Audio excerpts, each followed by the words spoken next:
아이가 밥을 안 먹어서 엄마들이 스트레스를 정말 많이 받아요. 근데 엄마가 이 스트레스를 많이 받으면 장기적으로 플랜이 필요한 이 식습관은 성공하기가 어렵습니다. 즉, 다양한 음식을 경험해주라는 해결책을 보고 내가 열심히 준비해서 줬다면 보통 엄마들은 잘 먹나 안 먹나 아이의 입만 쳐다보고 있잖아요. 그러지 말라는 거죠. 오늘은 아이가 왜 안 먹는지 우리 아이와 식습관을 세 가지 측면에서 체크리스트와 함께 구체적으로 분석하는 방법을 알려드리고 이 식습관을 장기적으로 끌고 나가기 위해 어떤 부분에서 부모가 어떻게 현명하게 무관심해야 되는지를 알려드리도록 할게요. 고정 댓글에 있는 체크리스트를 보면서 점검하셔도 되고 영상을 본 후에 체크리스트가 있으면 도움이 되겠다 하시는 분들은 아래 고정 댓글 참고해 주시면 됩니다. 먼저 아이가 안 먹겠다고 하시는 분들을 상담해보면 보통 크게 세 가지로 나눠지거든요. 첫 번째는 아이가 엄마의 기대 수준만큼 못 먹는 것을 안 먹는다고 잘못 생각하는 경우예요. 이 말은 아이는 잘 먹고 있는데 엄마 또는 할머니 같은 주 양육자가 생각하는 그 기대치만큼 못 먹을 때입니다. 이 경우에는 각 나이별 유아식 권장량을 알게 되면 바로 해결 가능한 문제겠죠. 두 번째는 선천적으로 안 먹게 태어나거나 입이 짧은 아이의 경우입니다. 이 아이들의 경우 어느 정도 엄마의 내려놓음도 필요하겠지만 아이가 잘 먹는 거 그리고 아이의 메뉴에 대한 선호도, 재료에 대한 선호도 분석이 필요합니다. 그래서 아이의 어떤 부분을 관찰해서 어떤 선호도를 파악해야 되는지 구체적으로 한번 알아볼게요. 왜냐하면 이런 아이라고 해서 엄마가 마음을 내려놓는다고 해서 아이가 안 먹는 거를 그대로 그냥 아이한테 맡기고 지켜볼 수는 없잖아요. 그리고 마지막 세 번째는 우리 집 식문화가 잘못된 경우입니다. 예를 들어서 간식을 먹는 시간이 뒤죽박죽이거나 식사 간의 간격이 좁아서 아이가 충분히 배고픔을 느끼지 못한다면 당연히 배가 안 고프겠죠? 그래서 안 먹는 건데 그것을 우리는 우리 애 정말 안 먹는다 라고 단정 지어 버리는 거죠. 그래서 이 세 가지 측면에서 점검 방법을 알려드리고 구체적인 계획도 한번 세워볼게요. 그럼 첫 번째 점검할 부분은 아이의 적정 식사량을 알고 있습니까? 입니다. 이걸 쉽게 파악하는 방법으로는 먼저 1000kcal가 어느 정도의 양인지 파악하고 있으면 좋아요. 왜냐하면 보통 유아식을 시작하는 돌쯤의 나이에 필요한 기본적인 하루 권장 킬로칼로리 수가 바로 1000kcal예요. 여기서 점점 나이에 따라서 1200kcal가 필요하거나 1500칼로리 내외가 필요한 경우가 많기 때문에 1000kcal의 양을 알고 있으면 그 양을 기준으로 20%, 30% 추가를 하면 됩니다. 그렇다면 지금부터는 저와 함께 1000kcal의 양이 정확하게 어느 정도인지 한눈에 알기 쉽게 알아보도록 하겠습니다. 유아식 권장량 부분을 제가 잘 파악하기 위해서 10권이 넘는 유아식 책을 봤는데요. 정말 정확하게 설명한 책이 잘 없었어요. 그런데 소아청소년과 의사인 정재호 선생님께서 집필하신 올바른 유아식에서 이 유아식 권장량이 굉장히 자세하게 잘 나와 있었습니다. 이 책에서는 200ml를 기준으로 해서 이 양들을 설명해 줬는데요. 저는 여기서 한 발 더 나아가서 여러분들이 이 200ml의 양을 직관적으로 파악할 수 있도록 사진과 함께 도와드리도록 할게요. 유아식을 하는 아이 집이라면 누구나 들고 있는 이 200ml 우유팩으로 설명해 드리면 아마 여러분들이 쉽게 한눈에 파악 가능하시겠죠? 먼저 과일 양입니다. 한 번에 아이 주먹 하나 정도의 과일을 2번 주는 양이고 생과일은 한 컵 분량 약 200ml, 말린 과일은 반 컵, 약 100ml, 원료 100% 주스는 한 컵, 약 200ml입니다. 그 두 번째는 채소입니다. 채소는 생채소 한 컵, 200ml 분량, 익힌 채소도 한 컵, 듬성듬성한 잎채소는 2배인 2컵, 약 400ml 정도입니다. 100% 생채소 주스는 한 컵, 200ml입니다. 제가 해보니까 브로콜리는 찐 거 75g, 방토는 14개 정도 들어갔어요. 공유는 200g 정도의 얼음밥 한 공기 분량을 2번 정도 나누어 먹이는 양이고 육류는 하루에 60g 정도가 필요합니다. 소고기, 닭고기, 돼지고기, 생선류 모두 똑같이 계산한다고 합니다. 그리고 유제품은 하루에 2컵, 약 400ml이고 우유 한 컵은 요거트 한 컵, 자연치즈 40g, 가공치즈 60g이라고 합니다. 여러분들, 이거 보시고 나서 가장 먼저 든 생각이 뭔가요? 생각보다 적네? 이 생각이 제일 먼저 드셨죠? 제가 방금 보여드린 이 양들은 하루 한 끼에 먹어야 되는 양이 아니라 하루에 먹어야 되는 양이에요. 그리고 이 책에서는 아이들에게 균등하고 똑같은 양을 몇 끼니 먹기를 기대하면 안 된다고 해요. 우리 어른도 그렇잖아요. 어떨 때는 식욕이 굉장히 당겨서 하루에 먹을 양을 한 끼에 다 먹어버릴 때도 있고, 어쩔 때는 입맛이 없어서 하루 종일 잘 안 먹을 때도 있으니까요. 어린이들도 마찬가지입니다. 그래서 어떻게 보면 우리 아이가 안 먹는다라고 생각하시는 분들은 방금 보여드린 이 1000kcal의 양을 한 끼에 다 먹기를 기대하는 분들이 많으시더라고요. 그래서 아이들에게 내 기준에 맞는 양을 먹길 기대하기보다 이렇게 권장량을 알고 있으면 우리 아이가 정상대로 먹고 있구나, 우리 아이가 덜 먹고 있구나를 그나마 객관적으로 파악할 수가 있습니다. 그리고 두 번째 원인처럼 정말 선천적으로 안 먹는 입이 짧은 아이 같은 경우에도 잘 안 먹어도 체중과 키가 큰 아이들이 있고, 이런 경우에는 단순히 엄마가 아이가 안 먹는다고 불안에 떨기보다는 소아과에 찾아가서 전문가와 상담한다든지 아니면 성장 발달에 초점 맞춰서 유아식을 진행해 보세요. 그런데 제가 아이의 성장 발달에 초점을 두고 잘 크고 있으면 괜찮아요 라고 해도 솔직히 이 시기에는 모든 몸의 구성이나 두뇌 발달이 이루어지는 시기라서 영양 공급을 충분히 하고 싶은 엄마들이 많거든요. 그런 분들은 우리 아이가 입이 짧은 아이니까 뭘 먹여도 힘들다 라고 단정 지어서 포기하시기보다는 체크리스트에 있는 내용처럼 아이의 선호도, 즉 음식 재료에 대한 선호도, 식감에 대한 선호도, 메뉴에 대한 선호도를 잘 파악하셔서 지속적으로 잘 먹이려는 시도는 하셔야 됩니다. 소미는 지금까지 제가 맛있는 걸 메뉴를 다양하게 해주다 보니까 지금은 자기 입에 조금이라도 안 맞거나 맛없는 건 입에도 되지 않거든요. 하지만 어렸을 때는 굉장히 잘 먹는 편이었어요. 이때 소미가 잘 먹는 아이라고 주변에서도 판단하고 제가 판단을 할 때에도 제가 느끼기에는 시기별로 이 아이가 좋아하는 식감, 메뉴가 굉장히 다르더라고요. 예를 들어서 고기류 같은 경우에 한정지어서 얘기 드리면 돌전에 자기 주도식을 할 때는 고기 스틱이라든지 닭고기 완자같이 입에 꽉 차는 그런 류의 고기를 좋아했었어요. 그런데 돌이 지나고 나니까 다진 육 위주를 또 좋아하더라고요.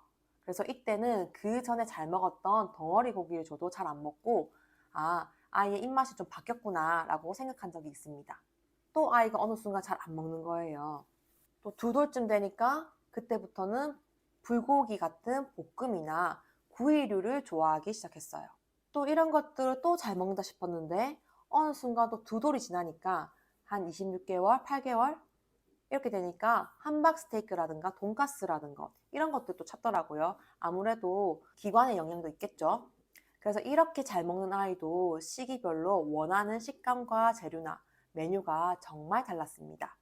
그리고 최근에는 제가 무염할 때 단호박 계란찜, 단호박 찜닭 같은 거 굉장히 잘 먹어서 이제는 간을 하니까 무염 레시피에서 간을 해서 줘봤더니 그건 또 잘 안 먹더라고요. 아이가 어렸을 때 잘 먹던 것도 지금 다시 주더라도 그동안 또 다양한 음식을 경험했기 때문에 잘 먹지 않는 경우도 있을 수 있다. 이거는 우리 아이가 특별히 그래서 그런 것들이 아니라 우리 어른도 그런 것처럼 아이들도 잘 먹는 아이도 이런 시기별로의 선호도에 대한 관찰은 필요하다라는 말씀을 드리고 싶습니다. 그래서 우리 엄마들이 조금은 힘들겠지만 우리 아이의 성장기에는 잘 먹는 아이조차도 이 정도의 노력은 하기 때문에 우리 아이가 정말 예민하고 잘 안 먹는 아이라고 생각하시는 분들도 미리 포기하지 마시고 어느 정도 내가 마음을 먹는 것이 좀 필요하다라는 것을 알아주셨으면 좋겠습니다. 먼저 아이의 선호도를 파악한 후 메뉴를 제공하시면 좋아요. 또 이 선호도는 시기에 따라 달라지기 때문에 변화가 있을 때마다 메뉴를 조정해야 된다는 점도 있습니다. 그럼 변화에 맞춰서 식단을 제공하려면 너무 힘들지 않나요? 라고 궁금해하시죠? 그래서 저와 같이 다양한 레시피와 식단 그리고 이런 유용한 정보를 제공하고 있는 사람들이 있겠죠. 그래서 이런 부분에서는 저를 적극적으로 활용해 주시면 좋을 것 같습니다. 세 번째는 우리 집 식사 문화의 측면에서 점검하는 것입니다. 집의 식사 문화로 인해서 아이가 충분히 배고픈 상황을 못 느끼는 경우에는 아이가 입맛 자체가 없기 때문에 엄마가 어떤 노력을 해도 어떤 맛있는 음식을 가져와도 먹지 않을 거거든요. 이런 경우에는 엄마들이 우리 집 식사 문화부터 재정비를 해야 됩니다. 그래서 가족과 함께하는 규칙적인 식사 시간이 정해져 있는지, 아이가 배고픔을 충분히 느낄 수 있도록 간식량이 조절되고 있는지, 그리고 식사 간격이 충분히 긴지 이런 부분들을 점검하셔야 됩니다. 이런 규칙적인 식사 시간을 점검하는 것도 중요하지만 잘 먹던 아이들도 두 돌이 되니까 자리를 박차고 일어나더라고요. 소미가 딱 그랬거든요. 그래서 제가 그때 막 찾아보니까 두 돌이 되면 자기의 생각이나 의사 표현이 명확해지는 시기이기 때문에 좋고 싫은 것이 분명해지고 밥 먹는 것 말고도 재밌는 활동이 너무나 많다는 것을 알아버려요.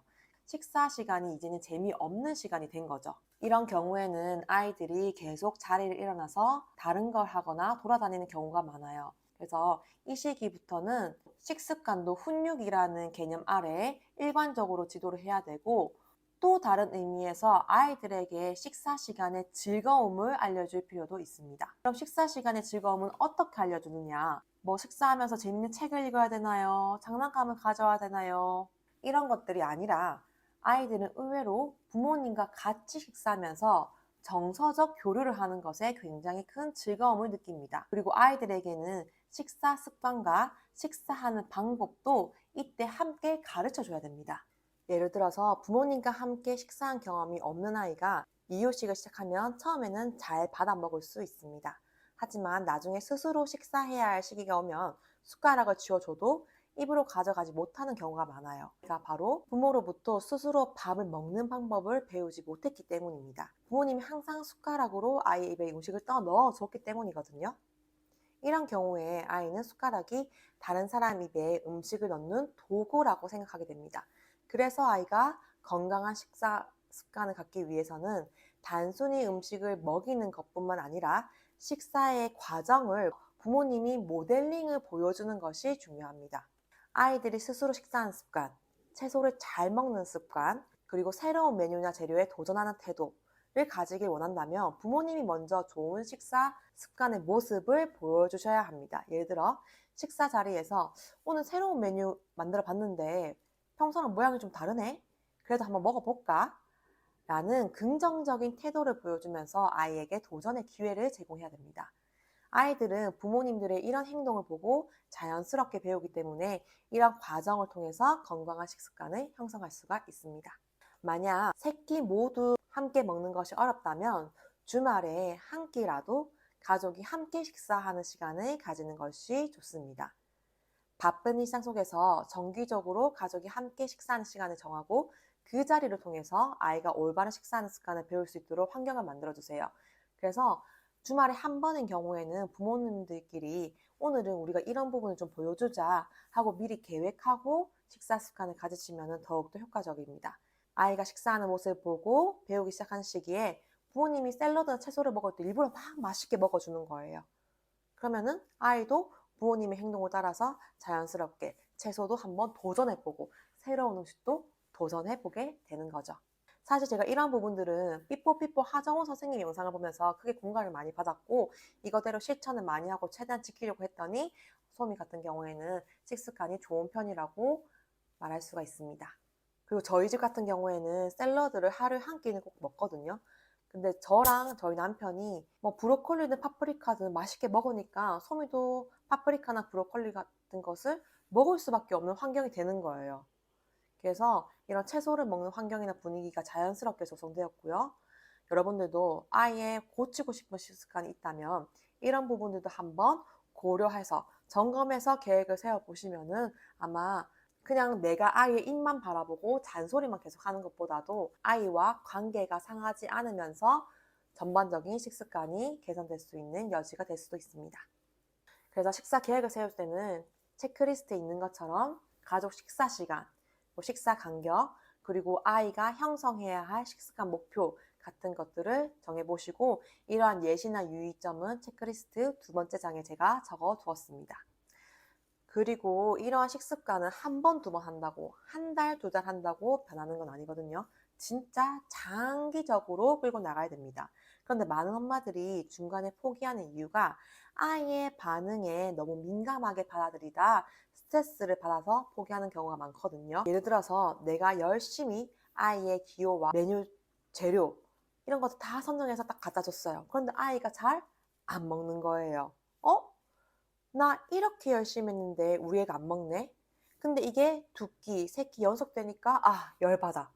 안 먹어, 안 먹어. 우리 애는 안 먹어. 우리 애는 역시 안 되는 애야. 라고 단정 짓는데 그게 한두 달의 경우에는 좀 빠르다는 거죠. 그래서 이럴 때는 제목에 무관심하라고 되어 있는데 이때 무관심해야 되는 건 내가 이렇게 열심히 준비하고 난 뒤에 아이의 반응에 대해 무관심, 덜 신경 쓰는 태도가 필요합니다. 즉, 엄마 아빠가 점검하고 계획을 세워서 실행하실 때 그때 무관심해야 될 것은 내가 이렇게 노력을 기울이고 난 아이의 반응에 대한 무관심이죠. 그냥 이런 마인드로 하는 거예요, 저는. 나는 내가 할 수 있는 만큼 노력했고 아이가 안 먹는 건 스스로 선택하는 것이다. 난 할 만큼 했어.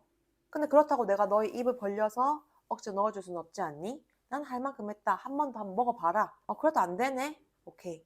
이런 마음가짐으로 부모님 스스로 스트레스를 좀 줄이셔야 됩니다. 그래야 장기적으로 끌고 나갈 수 있습니다. 그리고 아이의 식사 시간에는 부모님도 맛있는 음식을 즐기면서 여유를 가지는 것도 정말 중요해요.